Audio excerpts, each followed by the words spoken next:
থেকে নিয়ে যাওয়া হইতাছে কারাগারে করে।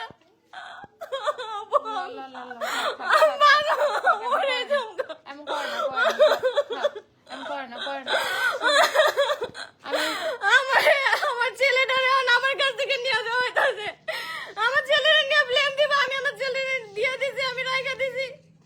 আমি তো ছেলের সাথে দেখা করতে দিছি, আমি তো সবই বলতেছি যে আমার ছেলের সাথে দেখা করুক। এখন জোর জবরদস্তি আমার ছেলের বাসা থেকে নিয়ে যাবে।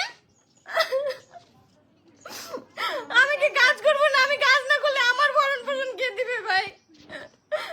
আমার ভরণ পোষণ কে দিবে?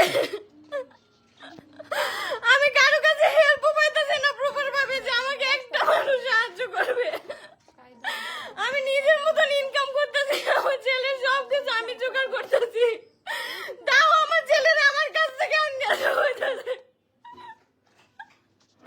আমি কোথা থেকে আইসাও শান্তিতে থাকতে পারি না, আমি সব কিছুতে প্রেশারের মধ্যে থাকি। আমাকে সব সময় মেন্টালি প্রেশার দেওয়া হয় যাতে আমি মরে যাই, আমি যাতে অনলাইন প্ল্যাটফর্ম যাতে ছেড়ে দিই। আমি অনলাইন প্ল্যাটফর্ম ছেড়ে দিলে আমি কি করে খাবো? হিংসা করতেছে আমি কি